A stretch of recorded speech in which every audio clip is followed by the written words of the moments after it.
and thanks for coming to my Facebook Live talk on magic for the month of November. I'm Lucya Starza. I write a Bad Witches blog, and I've written a few books for Moon Books, Everyday Magic, Candle Magic, Scrying, Guided Visualizations, Poppets and Magical Dolls. Oh, and we're back to Everyday Magic again. Anyway, that's all my books. That's the shameless plug. I also blog at the Moon Books blog, which you can find online. Now, I see a few people are joining us already, and that's great. I hope you weren't put out by the clocks changing, because I know some people didn't know whether it was happening at 4 o'clock or 5 o'clock. Well, if you do miss it, then, well, you will see that this video stays up and you can watch it live later. So, on to the magic for November.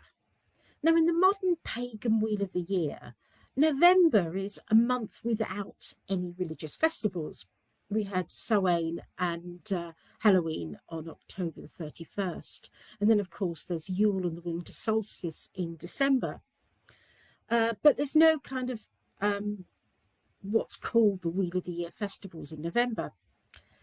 But as I've mentioned in my talks before, the Wheel of the Year turns smoothly. It doesn't just bump around on 8 cogs relating to the festivals. November is a time of transition and a time of, oh dear, it's saying that my frame rate is too low. Can people, I'm not sure whether people can see me. Can people actually see me? I don't know. If anyone could leave a comment and say whether they can see me or not. I'll carry on talking and hope my frame rate isn't too low. I don't know why that would be. Anyway, as I was saying, November is a time of, oh, that's great. I can say someone can see me. November is a time of transition and change. Now, in terms of what's honoured in the first part of the month, following on from Samhain and Halloween, there are still events in the annual customs in England that relate to honouring the dead. Then, as the month goes on, we start to prepare for the midwinter festivals. One pagan name for this month's full moon is mourning moon. That's as in M-O-U-R-N-I-N-G, meaning, you know, grieving moon. And that's because, to a certain extent, we are grieving for what's past before we start to look forward to the festive season. At the moment, in early November, although there have been a few storms and there aren't as many leaves on the tree as there were, there still are some. The tree over the road from me is still quite lovely with red and gold leaves. But by the end of the month, I know they're going to be standing bare. This is the month of autumn's end, with December marking the start of winter in the meteorological calendar of the seasons. And that's a bit of an overview. I'm going to look more closely at November's traditional customs. I'm giving this talk on November the 3rd, but I'm going to backtrack a little. November the 1st was All Saints' Day, or Hallowtide, and November the 2nd was All Souls' Day. Now, they might be events in the Christian calendar, but their influence is quite wide-ranging in esoteric practices. In the book Everyday Magic for November the 1st, Ravenwings writes that the saints are also worshipped by practitioners of Santeria, Hoodoo, Voodoo, and even Stragaria. I've probably mispronounced those words horribly, and I do apologise. Then for November the 2nd, Rachel Patterson, author of Pagan Portals Hoodoo, writes about Baron Samedi and Madame Brigitte, which I'll read her section from the book.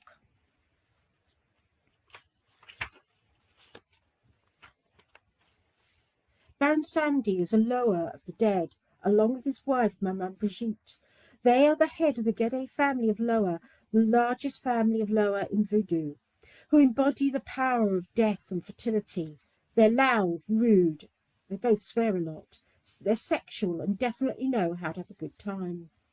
The Baron can be found at the crossroads between the worlds and greets the souls of the dead as he leads them to the underworld. Maman Brigitte likes to drink chili-infused rum and swears just as much as the Baron. She guards the graveyards and the cemeteries. This day is the festival of the dead. Celebrate your loved ones who have passed over. Drink rum and eat chilies and ask for protection from the Baron and Maman Brigitte. You could even swear lots too. Now, I know that a lot of my pagan friends feel that Samhain or Day of the Dead or whatever you call it is kind of a season. So if you haven't had a ceremony yet to honour the dead, you can still do so. The season is it's flexible. You don't have to stick to exactly the prescribed day. You can, any time around that time is good. And I'll probably be doing something myself later in the week, even though I did do something on Sunday as well. In England, an All Souls Day custom was to bake soul cakes for children who went from door to door. Now, in Catholic times, All Souls Day customs really aimed to help the souls of the dead, because Catholics believed that souls were stuck in limbo and needed extra help to get into heaven. But by the 19th century, this tradition was more to do with helping the living. And also it turned into a bit of an adult party rather than just giving cakes to children. There was beer and adults would go from door to door, and it became a little bit of a party. Sometimes they'd do mummers plays, which also happen at Yule, and they'd sometimes have a hobby horse or an hobby horse, which was traditionally a horse's skull on a pole covered in a sheet and connected with quite a few winter customs. And really you can do that, have a bit of fun, whatever your religion is.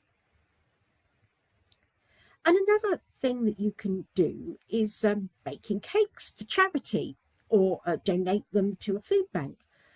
One thing that you could traditionally bake is something called parkin. Now, the recipes varied from area to area, but some recipes for parkin are supposed to be considered similar to soul cakes, although, again, the recipes did vary from place to place. Parkin is also traditional to bake on Bonfire Night, so you could have a go at baking it then and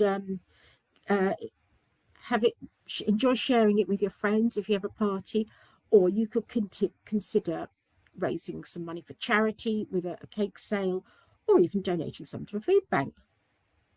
And what parkin is, it's kind of a Yorkshire recipe, and it's a cross between a moist ginger cake and flapjack. It's got treacle and ginger and oats and flour, and it's quite moist.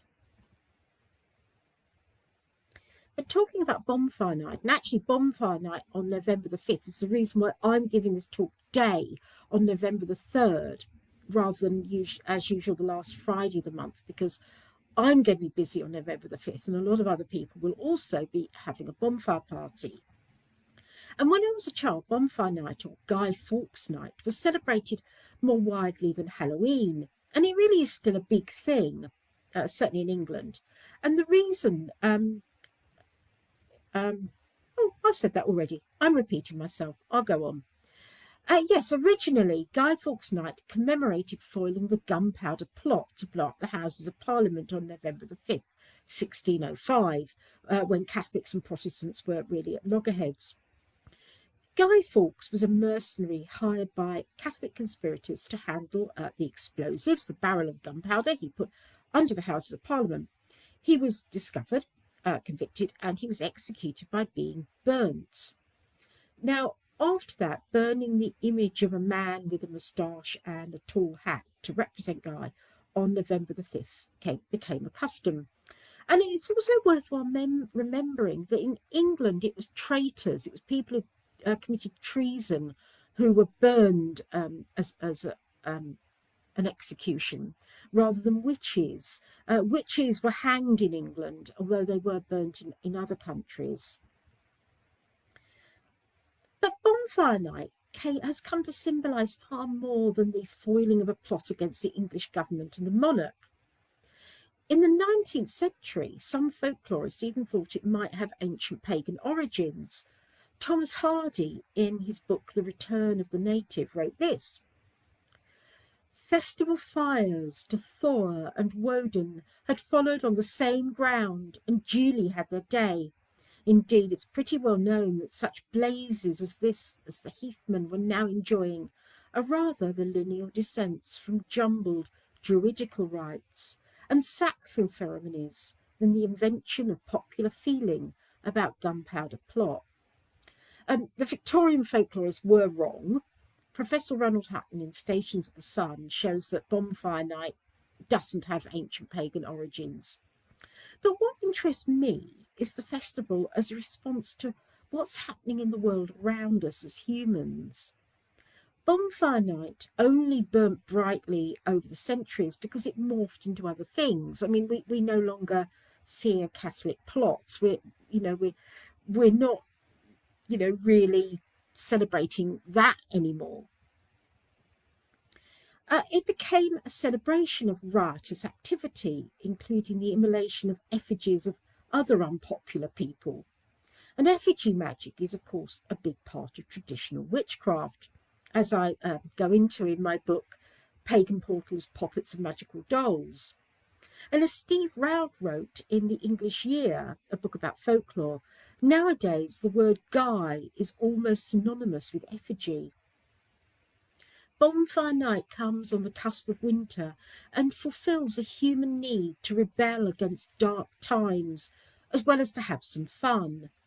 And Hutton ends up by saying that the festival flourished because it's a potent symbol.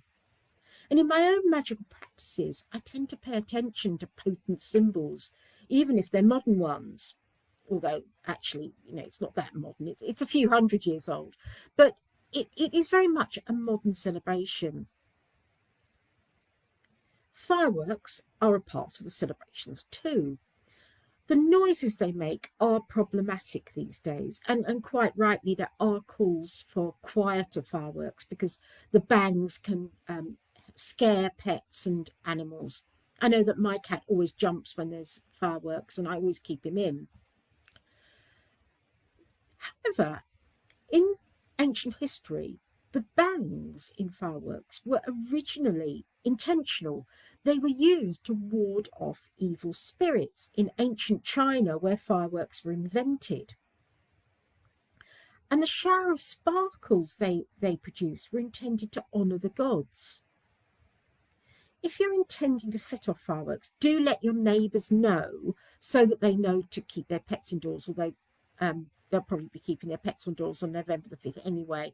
But if you're having a firework party on another night, it really is a good idea to let people know.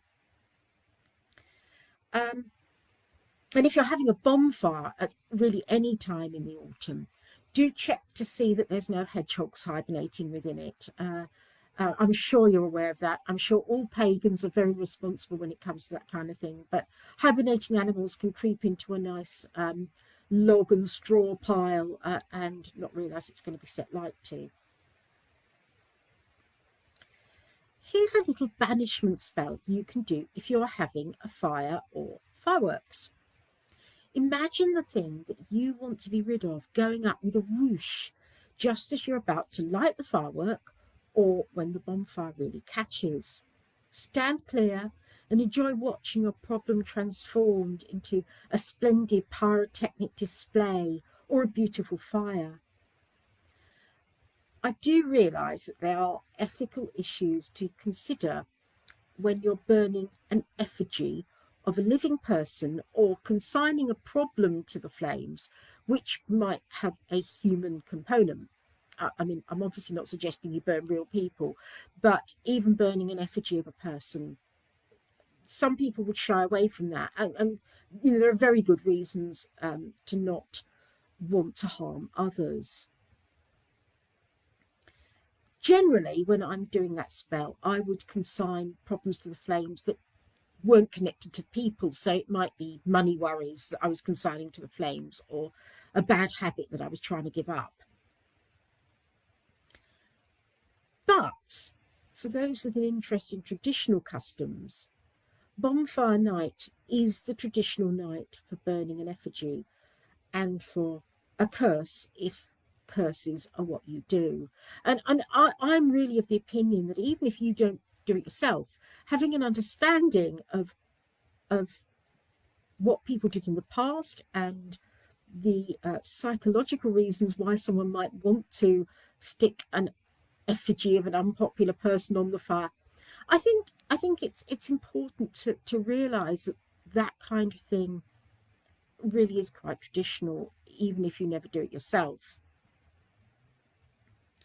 In recent decades, the image of Guy Fawkes became that of the popular rebel rather than the wicked traitor. Alan Moore's 1988 comic V for Vendetta and the 2005 film, loosely based on it, featured the morally ambiguous hero who donned a Guy Fawkes mask to fight fascist oppression in a dystopian version of contemporary Britain. And the masks, the Guy Fawkes masks, went on to be worn by real-life protesters. I'm in favour of peaceful protests rather than anything that causes harm, but I do believe that the right to protest should be protected, and I'm all in favour of going on marches for the right cause. This year, on Saturday, November the 6th, thousands will be marching for the planet. Many pagans are environmental champions, and if you want to take part in the Global Day of Action in relation to the climate talks, COP26, then you can find out more about what's going on the website cop26coalition.org/GDA. And there's probably going to be things in your area. And even if you really are not wanting to go out and mix with a big group of people in public at the moment, and I can completely understand people not wanting to do that, there are also things that you can do virtually to show support. Looking back in history again, November the 10th is the anniversary of the birthday of someone who was in his time, a rebel and extremely important in the history of magic. Paracelsus was born in 1493. He studied alchemy, surgery, and medicine at the University at Basel, but he got chucked out for practicing necromancy. Now, back then, it's worthwhile mentioning that necromancy often meant trying to contact the spirits of the dead rather than actually trying to raise zombies or anything. But it was considered a hanging offence in Catholic Europe of the 15th century, and Paracelsus was forced to flee. His travels took him through Europe and Russia and to the East, where he witnessed folk magic in various countries and, according to some accounts, learnt secret lore from an Arabian adept. I'm just going to have a little sip of water because my mouth's getting a bit dry. Anyway, he returned to Europe and he became an army surgeon and was so good at patching people up that he was given a job at his old university as a professor of medicine. Unfortunately, his magical practices got him into trouble again. Accused of heresy, he was again forced to flee and re-embarked on a life of travel. He died in 1541. After his death, his theories became highly influential in Western esoteric magic, as well as being well known in medicine. I see I've got to notice that it's a low frame count again. A few people are saying there's not great focus, so I do apologise for that, but I'm just going to keep going because I don't actually know what to do about it. November is also a time of sacrifice. The venerable Bede called November Blood Monath, or Blood Month. Hutton, in Stations of the Sun, writes that this is because it was the month when the cattle that couldn't be kept over winter were slaughtered. Much of it was salted, much of the meat was salted to preserve it. But Martinmas on November the 11th was when the last of the unsalted meat was cooked and there was a feast. And Professor Ronald Hutton really says that although it was on Martinmas, it was far more to do with customs of the agricultural year relating to farming than anything to do with St. Martin. We no longer make much of a deal about about Martinmas or St. Martin, but Remembrance Day, also on November the 11th, remembers the sacrifice of those who died in war. Even during World War I, the idea was that it should be remembered as a sacrifice and redemption rather than a celebration of victory in war. Armistice Day, which later called Remembrance Day, commemorates the armistice signed at the end of the First World War between the Allies and Germany for the end of hostilities on the Western Front. It took effect on 11 a.m., the 11th hour of the 11th day of the 11th month in 1918. Remembrance Day is an important day to remember fallen heroes, people who died in war, the world over, for Christians and pagans alike. Both Christians and pagans serve in wars, serve as soldiers.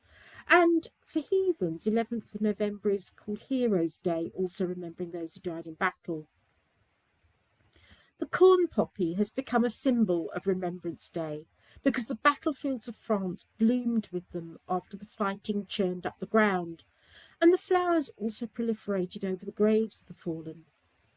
Each year in November, red artificial poppies are sold by the British Royal Legion charity to raise money for war veterans. Other colour poppies are worn to represent various causes. Purple poppies are worn to remember the animals that suffer in wartime. In the First World War, many horses were injured or died. War Horse Memorial sells purple poppy enamel brooches and gives money to charities including World Horse Welfare, try and pronounce that, and the Blue Cross. Black poppies are specifically to remember the people of colour who served in wars, while white poppies are given out by Peace Pledge Union to remember all who died in wars, but with a focus on peace. Now, if you want to make your own poppy in your choice of colour, to perhaps avoid buying things that might be made of plastic or have plastic in them or things that can't be recycled, there are really lots of ways of making them. I've got this red one that I knitted. There's this purple one here, which I made from a pattern from Jez Designs, which you can find on Etsy. That's J-E-Z Designs, and it was really easy to make, so I can really recommend that.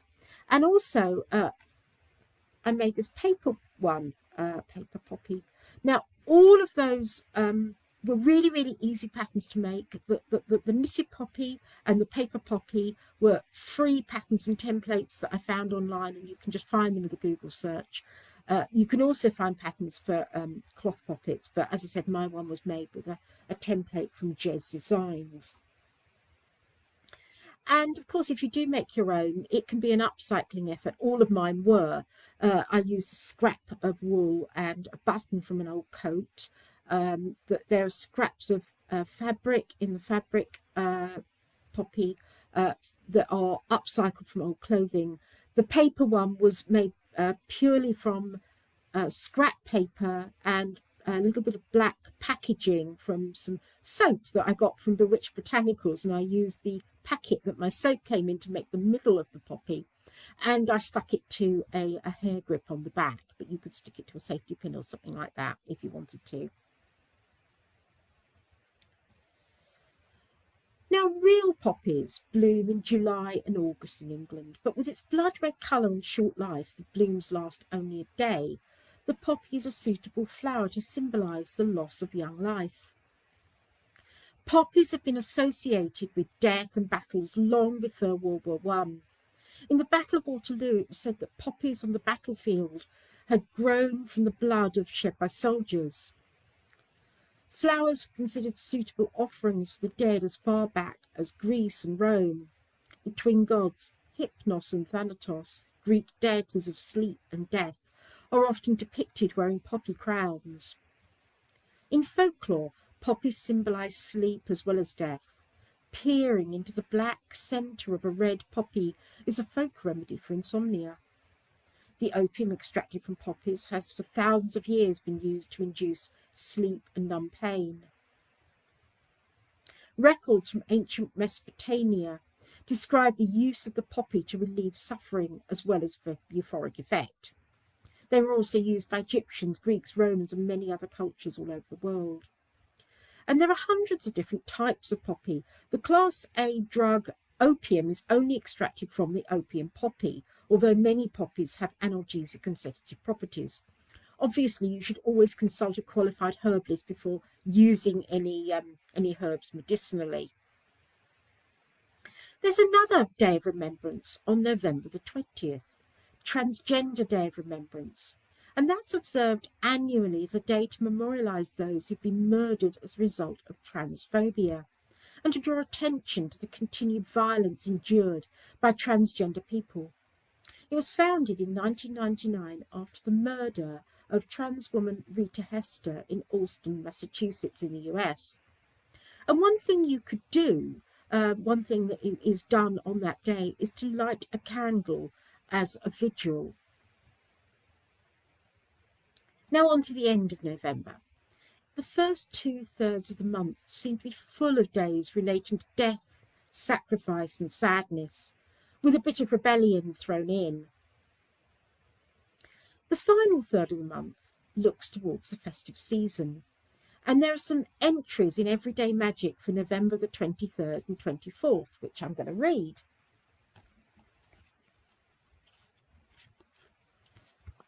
November the 23rd is it won't necessarily be it's November the 23rd in this book, and it was that year, but it isn't always going to be actually Sunday on that day. But Stir Up Sunday. In England, the last Sunday before Advent is the traditional time to make a plum pudding for Yule or Christmas. A good pudding needs 4 weeks to mature. Make your favourite recipe and then let everyone in the household stir the mixture and make a wish. Silver charms can be put in the pudding.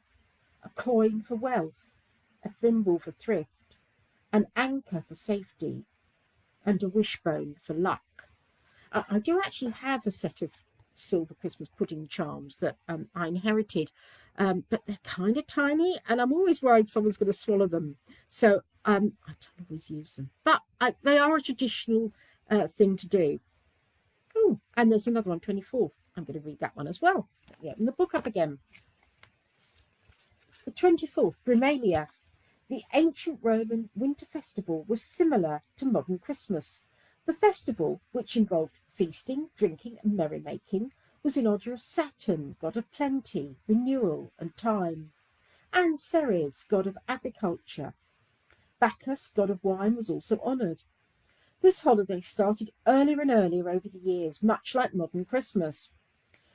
By the Byzantine era, it began on November the 24th and lasted for a month until the return of the light at Saturnalia.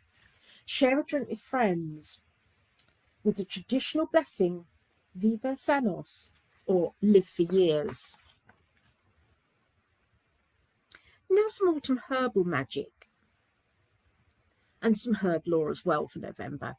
Rose hips are something that can be harvested during the late autumn. And when I was a child, my aunt used to give me rosehip syrup to ward off winter colds. Rose hips, often taken in the form of tea or syrup, have long been thought to be good for you. Rose Elliott, in the book Kitchen Pharmacy, writes that as far back as 16th century France, Nostradamus used rose hips, among other things, to treat people who had the plague. Rose hips are high in vitamin C and are slightly diuretic. Rosehip tea is supposed to aid prophecy, and you could try drinking a cup of rosehip tea before scrying.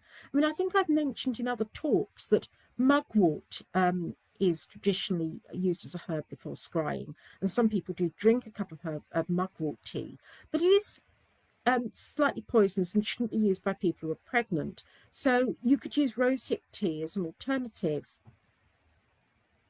If you want to make your own rosehip syrup, which can be diluted to drink, take 700 grams of fresh rosehips, 600 grams of sugar and a teaspoon of lemon juice. Wash the rosehips, cut off the calyx, which is the bit where the petals were, cover them in water and simmer for 20 minutes until they're soft. Strain the mixture through a fine sieve and return the pulp to the pan, add some more water and repeat the process a few more times. Put the juice into a clean pan, add the sugar and lemon juice and simmer for another 20 minutes. until it turns syrupy. Remove any froth with a spoon and then leave it to cool, and then store it in a bottle in the fridge. Magically, rose hips, like roses, are associated with love as well as with healing. For a winter love potion, try adding a dash of rosehip syrup to a glass of sparkling wine to share with your beloved. Mind you, when I was a kid, I was more interested in the fact that rose hips, or the fibres inside rose hips, made a very good itching powder. Do be careful if you cut rose hips open and don't get the fibres on your bare skin, or you'll find out what I mean. And I tend to wear rubber gloves when I'm cutting rose hips open. Also, don't pick them all, leave some for the birds. Thrushes and waxwings in particular like rose hips in the winter. Onions are another traditional folk remedy for colds, and eating them is supposed to help ward off common winter sniffles, according to folklore. And onions also feature in weather lore. A proverb goes, onion skins very thin, mild winter coming in. Onion skins thick and tough, coming winter cold and rough. And a Swedish weather proverb says that if the last day of November, the 30th, is slushy, then the ground will be frozen by Christmas. Now that is the end of my talk on magic for the month. I do hope that the picture didn't break up too much. I've still not got any idea why that might be. If you're watching this live and have any questions, I can answer them.